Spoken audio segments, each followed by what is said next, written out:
nats kita dari kitab Matius pasalnya yang ke-22.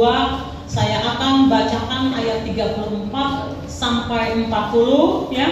Dan judul khotbah saya adalah hukum yang terutama. Ketika orang-orang Farisi mendengar bahwa Yesus telah membuat orang-orang Saduki itu bungkam, berkumpullah mereka dan seorang ahli Taurat bertanya untuk mencobai dia. Guru, hukum manakah yang terutama dalam hukum Taurat? Jawab Yesus kepadanya, kasihilah Tuhan Allahmu dengan segenap hatimu, dan dengan segenap jiwamu, dan dengan segenap akal budimu. Itulah hukum yang terutama dan yang pertama. Dan hukum yang kedua yang sama dengan itu ialah kasihilah sesamamu manusia seperti dirimu sendiri. Pada kedua hukum inilah tergantung seluruh hukum Taurat dan kitab para nabi. Amin. Amin. Bicara mengasihi Allah, hukum yang terutama, kasihilah Allahmu dengan segenap hati, dengan segenap kekuatan.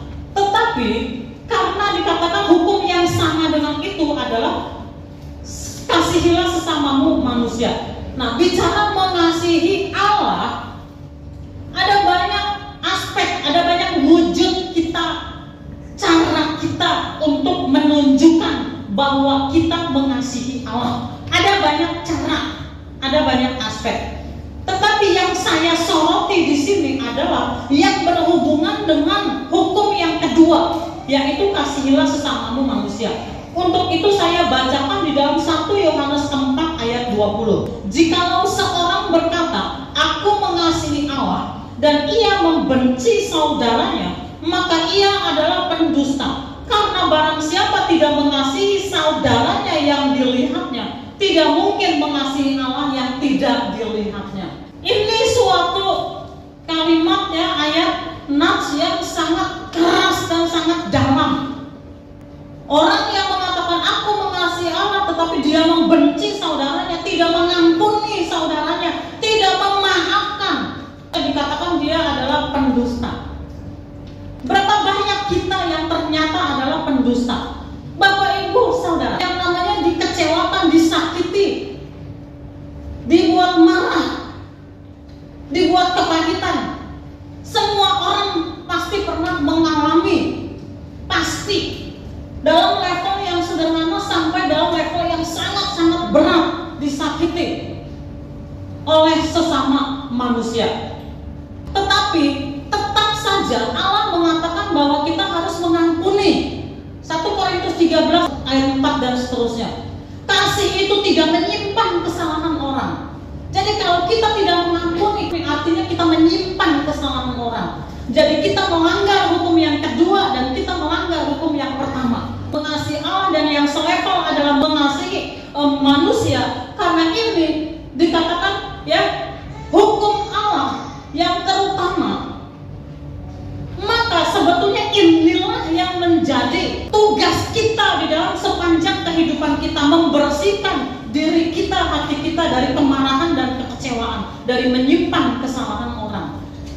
Seharusnya mungkin 30% atau 25% dalam setahun kita bicara tentang mengasihi, dan di dalam mengasihi ada aspek mengampuni. Jadi yang namanya mengasihi manusia termasuk mengampuni manusia, mengampuni sesama adalah penting sekali kita sebagai anak-anak Tuhan, sebagai orang Kristen. Ya, orang yang tidak mau berjuang untuk mengampuni, orang yang memilih untuk tetap menyimpan kesalahan orang dan sulit mengampuni dan tidak mau mengampuni, ya, levelnya adalah sama dengan pembunuh manusia. Loh, kok begitu sih Bu Ida? 1 Yohanes 3 ayat 15. Setiap orang yang membenci saudaranya adalah seorang pembunuh manusia. Dan kamu tahu bahwa tidak ada seorang pembunuh yang tetap memiliki hidup yang kekal di dalam dirinya. Hidup yang kekal adalah iman kepada Yesus, percaya kepada Yesus. Hidup yang kekal adalah kasih karunia dan kita terima dengan cuma-cuma, dengan gratis dan cuma-cuma kita terima hidup yang kekal. Tetapi hidup yang kekal itu harus dijaga. Dan kalau kita tetap di dalam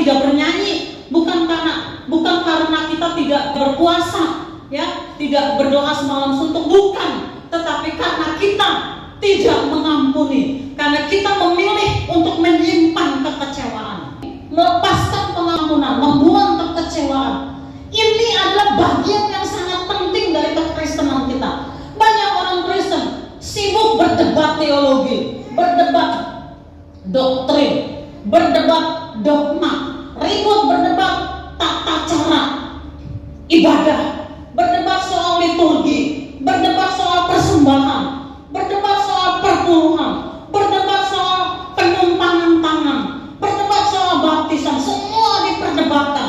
Ya, ribut sana ribut sini. Tetapi sebetulnya yang terutama di dalam kekristenan adalah mengasihi sesama, peduli kepada sesama, mengampuni sesama kita, menghormati sesama kita, ya, bermurah hati kepada sesama kita. Kita baca dari 1 Korintus 13 ayat 4 sampai 7. Baca, itulah yang namanya kasih, ya. Dan di sini saya menekankan juga tadi pengampunan. Itulah yang menjadi PR kita. Sepanjang kita masih ada sampai akhirnya Tuhan panggil kita satu ketika nanti, kita harus dalam keadaan hati yang bersih, tidak menyimpan kesalahan orang lain, tidak menyimpan kebencian.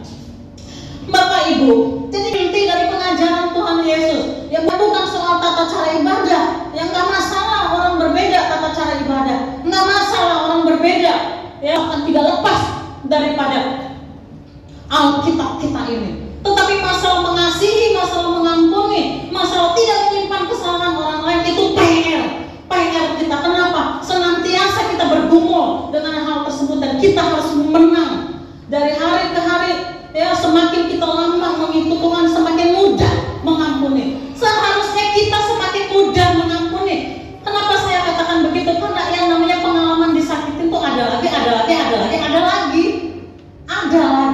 Itulah manusia sepanjang kita masih di dunia ada. Ya, tetapi orang yang bertumbuh di dalam kasih, orang yang bertumbuh di dalam karakter Kristus, orang yang bertumbuh di dalam hubungan dengan Allah, dia akan semakin gampang mengampuni, semakin mudah, semakin cepat mengampuni. Kita harus bertumbuh. Yang namanya bertumbuh itu bukan sekedar bahasa roh kita makin banyak, makin panjang, ya, semakin bisa bernubuat. Saya tidak merendahkan. Kenapa? Karena termasuk orang yang mempercayai, ya, termasuk orang juga yang Tuhan kasih karunia juga, ya, bernubuat, ya. Tuhan kasih karunia juga bahasa roh. Saya tidak menganggap itu sepele, tidak. Tetapi, ya, kalau kita mau sungguh-sungguh bertumbuh di dalam Tuhan, maka sesungguhnya kita harusnya semakin mudah mengampuni, semakin mudah kita untuk melepaskan pengampunan kepada orang lain. Ya, Bapak Ibu Saudara, jangan sampai iman kita ini menjadi sia-sia. Jangan sampai pencapaian kita ini menjadi sia-sia. Jerih lelah kita menjadi sia-sia. Pengorbanan kita menjadi sia-sia. Semua sia-sia karena kita tidak melakukan hukum yang kedua ini. Mengasihi sesama seperti mengasihi dirimu sendiri. Saya ajak kita untuk melihat kepada diri kita sendiri. Periksa. Maka kita akan bertumbuh. Maka doa-doa kita akan menerobos. Kenapa? Penghalang itu dihancurkan. Kita mau doa puasa selama-lamanya sedahsyat-dahsyat dan sehebat-hebat, tapi kalau kita tetap menyimpan kepahitan, tidak melepaskan pengampunan, maka penghalang itu tetap ada, penghambat itu tetap ada. Ketika Tuhan melihat hati kita yang belum mengampuni, hati kita yang belum membuang kemarahan, kita masih tetap menyimpan kebencian, maka berkat itu tertahan. Jadi yang menahan berkat itu siapa? Diri kita sendiri.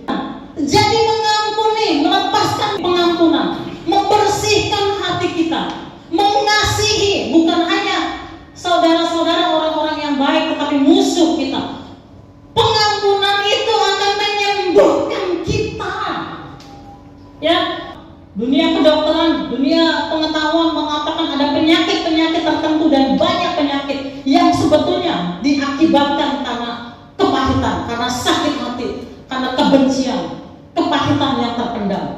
Betul, kalau kita mau dilepaskan, disembuhkan, dipulihkan, salah satu yang harus kita lakukan dan kita harus bergumul, lepaskan pengampunan.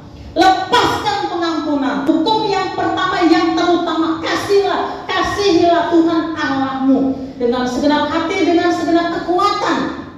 Lalu kemudian Tuhan Yesus berkata hukum yang kedua yang sama dengan itu, yang setara dengan itu, kasihilah sesamamu manusia. Jadi sekali lagi Alkitab berkata kalau ada orang yang berkata aku mengasihi Allah, tetapi dia membenci saudaranya, Alkitab berkata orang tersebut adalah pendusta. Bagaimana mungkin mengasihi Allah yang tidak bisa dilihat? Kalau mengasihi yang dilihat aja nggak bisa. Yang namanya mengasihi sesama, yang namanya mengampuni, itu harusnya adalah bagian kita. Dan Yesus mati di atas kayu salib. Dia tanggung semua dosa-dosa kita.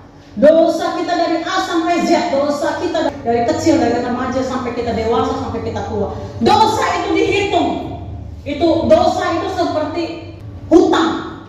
Hutang dosa kita bukan lagi ratusan juta, bukan lagi miliar, mungkin triliun di hadapan Allah. Kita tidak sanggup membayar hutang kita. Kita tidak akan pernah sanggup membayar hutang kita. Dan Tuhan mati di atas kayu salib untuk melepaskan itu semua. Kita dibebaskan. Kenapa? Karena Tuhan bayar. Bukan dengan murahan, bukan dengan barang fana, dia bayar. Dia bayar dengan kematiannya. Dia bayar dengan terpisah hubungan dengan Allah untuk sesaat. Eloi, Eloi lama sabatani. Dia lepaskan surga yang mulia. Dia tinggalkan, dia bayar hutang kita yang triliun itu, bebas. Ada teman saya punya hutang 15 juta. Dia pusing bayarnya. Dia pusing lalu kemudian si piutang ini dia bergumul, dia tahu keadaannya, lalu kemudian dia datang, disamperin, dia datang. Aku melepaskan hutangmu, aku bebaskan hutangmu. Kamu gak ada hutang lagi sama saya. Orang yang berhutang ini ketika dikatakan hutang yang 15 juta itu bebas, dia menangis, dia bersujud, dia mengangkat tangan. Waduh, rasanya kayak lega luar biasa. Tuhan, dia berkati teman yang si hutang itu 15 juta. Bayangkan hutang kita di hadapan Allah, hutang dosa kita triliun. Tuhan bayar semua dengan darah yang mahal, darah pengorbanan yang mahal. Setelah hutang kita yang bernilai triliun dilepaskan, dibebaskan, dihapuskan oleh Tuhan, kita lega, kita angkat dagu kita sebagai orang yang tidak berhutang. Bahagia. Lalu kita berjumpa dengan saudara kita. Kita berjumpa dengan orang yang punya hutang sama kita. Hutangnya mungkin 1 juta, mungkin hutangnya 10 juta. Lalu kita berkata, bayar hutangmu. Orang tersebut, maaf saya belum bisa, maaf saya belum bisa. Ya, lalu kita tangkap dia, serahkan, masukkan ke penjara. Hutangmu tidak dibayar. Hutang 1 juta, hutang 10 juta tidak dibayar. Kita lupa triliun, hutang kita triliun dilepaskan oleh Tuhan.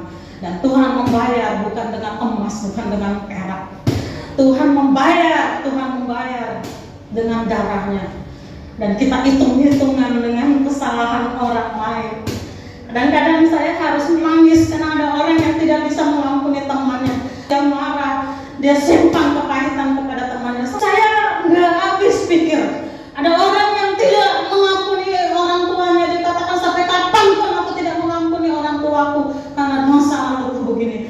Ada orang yang berkata aku tidak bisa mengampuni saudaraku. Bagaimana perasaan Tuhan kalau kita tidak mengampuni satu dengan yang lain?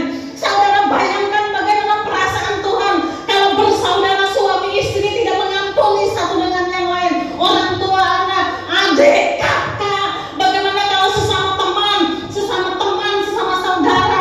Bagaimana kalau kita tidak mengampuni, kita tidak mengampuni mereka? Saya hanya mau tanya bagaimana perasaan Tuhan? Bagaimana perasaan Tuhan yang sudah membayar kita, membeli dengan darah yang mahal triliun hutang dosa kita, tapi kesalahan teman kita sulit kita mengampuni. Kita tunduk kepala, kita berdoa. Bapa di surga,